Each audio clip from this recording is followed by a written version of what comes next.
We've been watching this now for what feels like weeks and perhaps longer, really. The buildup started before the end of last year. And now what we've got is at least what could be some sense of the early phase of the Putin-backed incursion. So, Clay, what's going on right now is you've got Putin apparently had a meeting of his Security Council today, which has been described, Daily Mail describing it as bonkers, in which the decision it was made to defend this is in quotes, of course, defend the separatist regions of Donetsk and Luhansk. Now, those are the two parts of eastern Ukraine that have been de facto Russian-controlled separatist regions now stretching back to 2014. Who was president in 2014 again? Oh, that's right. Interesting. We'll get into this in a moment, but Democrats are in charge. Putin gets really aggressive. Trump is the Russian agent, they said, and they were real quiet for about 4 years on this stuff. But the idea here would be a false flag operation, perhaps, or some kind of provocation in those two regions where they say that they've been attacked. There are already some efforts to evacuate. Russians are evacuating in Ukraine the people in the separatist regions because they say Ukraine, Clay. I know this is but it's meant to be confusing and crazy and not really believable, and yet creating some fig leaf.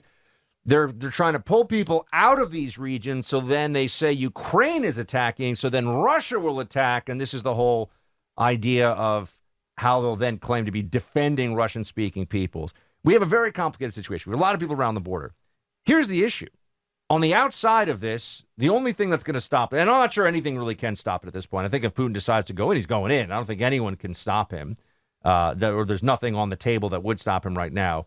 But there's certainly pressure that could be brought diplomatically, and from the U.S. side and the European allied side of things, you want to know who's in charge. Here is the kind of stuff that I think does not make Putin stay up late at night with worry. Play 14. Can you explain to Americans what exactly will they face if this happens? Sure. As the president talked about in his speech, we are aware that, again, when America stands for her principles and all of the things that we hold dear, it requires sometimes for us to put ourselves out there in a way that maybe we will incur some cost. And in this situation, that may relate to energy costs, for example. But we are taking very specific and appropriate, I believe, steps to mitigate what that cost might be if it happens. Why does Kamala always sound like the student that didn't do the homework but is trying to answer the question anyway? I don't even understand her analysis or answer there at all. But this is one of the weirdest stories that I can ever remember. Not just Kamala's involvement, but it is funny, as you pointed out several weeks ago, the idea that America is more concerned about Ukraine's border than we are our own southern border is at this point without dispute. But Buck, to have this play out, this has to be an incredible intelligence world that we're in, because basically you're playing out in real time everything publicly in terms of, hey, we expect they're going to go in. Remember last week we were told, hey, we expect that the invasion is going to happen on Wednesday. I think the 16th was the discussion point of when we expected them to go. And then it's, we expect them to go in over the weekend. Well, Biden is now very assured that Putin is actually going to invade. And we get all these very specific, detailed briefings and leaks about what's going on in Ukraine. Now the Olympics is over, which has been one of the questions I had. Was Putin ever going to actually invade while China was hosting the Olympics, given the relationship now between Putin and Xi? But all of this is really a strange gobbledygook, for lack of a better way of describing it. So, I mean, my question is, are you more convinced now that Putin is going to go in than you were last week? Less convinced? How would you analyze all of the different conflicting data sets out there in terms of what Putin's going to actually do? I think he's going in, and I think the question that no one knows, right? But the one that I still go back and forth on is, will it be a blitzkrieg style, go all in, all at once, multiple fronts of attack against Ukraine to try to not just seize a critical infrastructure and destroy any major military sites the Ukrainian armed forces have, but to topple the government as fast as possible, to essentially just make this the blitzkrieg. I mean, we know what the word means, right? Lightning war. That's one option. The other, though, when they're talking, Clay, about these separatist regions of Luhansk and Donetsk and the possibility of officially recognizing these breakaway regions, you may have what I would call dynamic incursion, where they're going to escalate and then maybe de-escalate a little bit, and escalate and then so that would mean they put troops. But let's say they just put troops in Luhansk and Donetsk, and then all these other troops sort of sit there as a reminder to the Ukrainian government, don't go into those areas and try to actually take them back. We're officially seizing them now. What are you going to do about it with 130,000 plus Russian troops on the periphery? And then they consolidate that area, and then maybe they take something else. So I think there are two pathways they could take. But the not going to do anything military, just want concessions. How could Putin? I mean, this isn't saber rattling. This is, waving your sword around the air like a crazy person and making demands. I mean, people wouldn't. I think that you can't go to this length just for diplomatic concessions, because Putin will want to do that again in the future on other things. And unless he mobilizes effectively a full invasion army, people aren't going to want to pay much attention to him, I think. I mean, again, there are also people who say that Putin maybe has just gone a little bit crazy. Well, and that's the number one question I hear is, if Russia's not going to invade, what are they trying to get? It would be easier to understand to me if you could say, hey, this is the tangible goal. This is what he's negotiating towards, and he's willing to put all these men and materials right on the edge, the precipice of war, in order to do it. It doesn't feel like there's some grand gain that he's going to receive without invading. Yeah, everyone's been saying if you could get a guarantee, for example, that Ukraine would never enter NATO. That's one of the big things people talk. There's oil and gas pipelines and concessions and economic things that I'm sure would also are already in the picture. But okay, let's say that what is that promise? The promise of the Budapest Memorandum, which said that Russia, England, and America, or Russia, the UK, and America would defend Ukraine. That's not looking like such a great promise anymore. Well, and telling Ukraine, hey, if you give up your nuclear weapons, you'll never have to worry about your defense either, which they did. I'm not trying to be smug about this, folks. It's a very serious issue, but one of the lessons of this is never give up your nukes. We've been talking about that. That's real. Never. You're seeing this throughout history. Don't give up your nukes. That's real. And then what would a promise not to have Ukraine in NATO look like when, as far as Putin's concerned, well, what if in 5 years they change their minds? So that's why I think he's going in. I just don't know if it's going to be a step-by-step escalation to seize pieces of territory, or it's the all-out war right away that some people, I think, are very concerned could break out literally any minute at this point. No doubt. And we've been sort of on tenterhooks for that entire process throughout. We do have this breaking news about the situation in Ukraine right now. Putin has declared eastern Ukrainian breakaway provinces of Luhansk and Donetsk to be, this is known often referred to as the Donbas region of eastern Ukraine. The declaration here is that they are independent, and the assumption that goes along with this would be, and now effectively part of Russia. So in much the same way as there was a referendum in Crimea to make it a part of the Russian Federation, and then there was this military incursion by Russia into this part of Ukraine back in 2014, they created a beachhead there for what is now the official declaration of this independence of these eastern Ukrainian breakaway statelets. Now, look, it's even the language you use here, you'll see it all goes to the Russian Maskarovka, the war through deception component of this. They want us to be talking about these breakaway. This is Russia seizing parts of Ukrainian territory effectively. That's what's going on. According to Russian TV, Putin has declared eastern Ukraine independent, and he has also told his plan to EU leaders. We don't have more details on that yet. We will. But, Clay, here's what I think is happening right now. So we've told the headlines, and now the next steps are, let's say they just leave it at we'll call it the Donbas, eastern Ukraine. If they just have this now as part of Russia, the Russian military situation around Ukrainian borders is such that they could still deal some kind of a knockout blow to the Ukrainian military if they choose to do so. So this may essentially be a provocation to get some kind of response from the Ukrainian government. Because let's say Ukrainian military goes into Donbass and says, this doesn't fly. Then the Russians go in and say, you're attacking Russian speakers. You're violating their sovereignty. And it just becomes this big mess of lies. That's one possibility. The other possibility is the Russians don't even wait for that kind of a movement from the Ukrainian government, create a false flag inside of, and we're talking about the Russians, by the way, they do false flags. This is not conspiracy stuff. They've done false flags in Chechnya. They do false flags. But Clay, I think that's another possibility where they'll act like they are just waiting and they just want these regions. And then if there's some kind of a conflagration, they say, they forced our hand.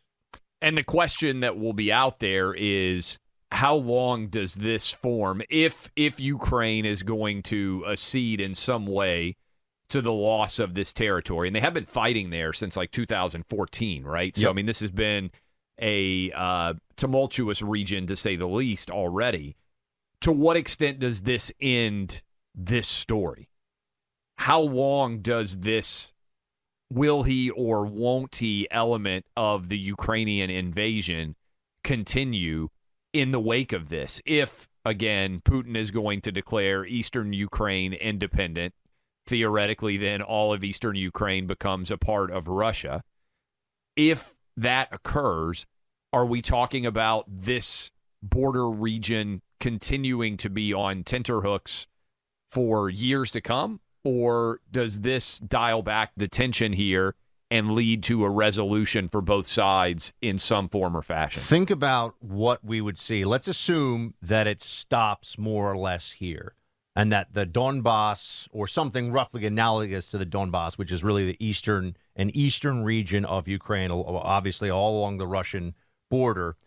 Clay, they could just say, Putin could say, this is it, let's leave it here. And what he would have is essentially in the eyes of not just Putin, the Kremlin, and the people who support him from within the military complex there, but from his supporters inside of Russia, he will have stared down NATO and taken a chunk of lost territory without really any. I mean, there's been some shelling and minor. No significant loss of life or material. He will just have said, I am Putin, hear me or else, and taken off a big chunk of Ukraine without having to actually even go to war.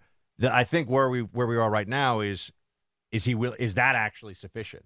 Well, I think, and for a lot of people out there, how would the Biden administration respond to this? They probably would let Russia, in theory, take this small region of eastern Ukraine and then hope that this thing just goes away. Yeah. I mean, right? I mean, because the last thing they want is this to linger. Maybe they'll put some sanctions on it and things like that. It does remind me, for those who remember the great Tom Clancy in Dead of Honor, if I recall, the whole point is that the Japanese, an imperial Japanese resurgent right-wing Japanese military strike to take back lost territory from World War II, and their whole thing is where they're going to take it so fast, Clay, that why fight over it once it's been taken? And it reminds me a little bit of what's going on here. Why it's already done, guys. Why fight over this with us? That's the idea. Well, and then the other thing you have to worry about is the precedent that's being set on Taiwan, because China certainly is watching this closely to see how we respond in this situation. 100%.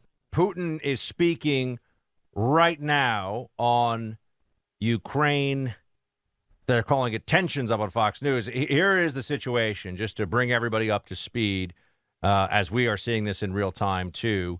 Putin is talking right now about the area of eastern Ukraine that has been the site of Russian incursion, invasion, and the creation of two separatist, non-recognized separatist republics of Luhansk and Donetsk. This area in the eastern part of Ukraine, the far eastern part of Ukraine, is known as the Donbass. And right now, we're hearing from Vladimir Putin as it seems he is declaring independence of these regions.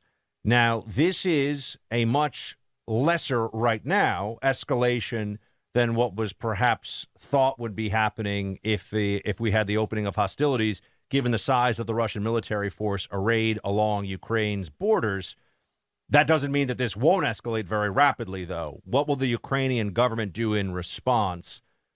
Clay, there is a very real chance, as we see this unfolding, that Putin essentially created a situation where this will look like. Remember, there was all this talk about by putting all of the soldiers, putting all the military assets in place, maybe it was a head fake to get concessions. Well, maybe he put them all in place because the head fake, in a sense, is a massive invasion when the actual desire is to just take this eastern portion. And it will seem to everybody like, well, at least this didn't turn into open conflict and warfare the way that we thought.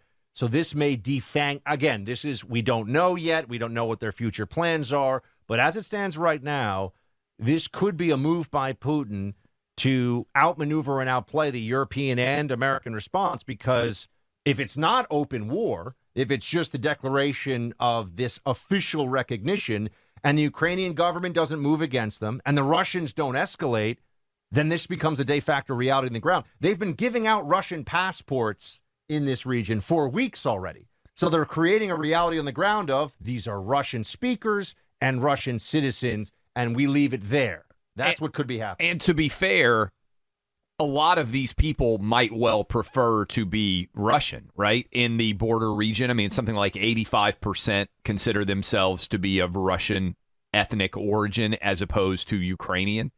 And so if he has been selling the idea of I'm going to take over the whole country and provoking all of this fear that this was going to spiral into something far larger, and then ultimately this is the price to pay. I mean, really the question is, well, how is Ukraine going to respond now, right? Do they have any recourse here? Because I can't imagine that they are very appreciative on having part of their territory just taken away.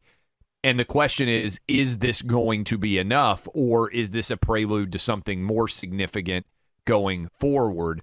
But again, as we are watching, we'll eventually have official translation of this, but Putin has been declaring independence for parts of Ukraine, and we need to check and see. The other thing I was going to check, Buck, is what is the reaction of the stock market in general? Because initially, on reports of this potentially occurring, obviously the stock market is closed today for President's Day, I believe, but the futures on the stock market had declined pretty precipitously in the last hour or so as people became aware of what might be taking place. So there is something of a playbook for this. The Russians have run this before at the very end of the Bush administration. So you're going back to now, I think, what was it, August 2008?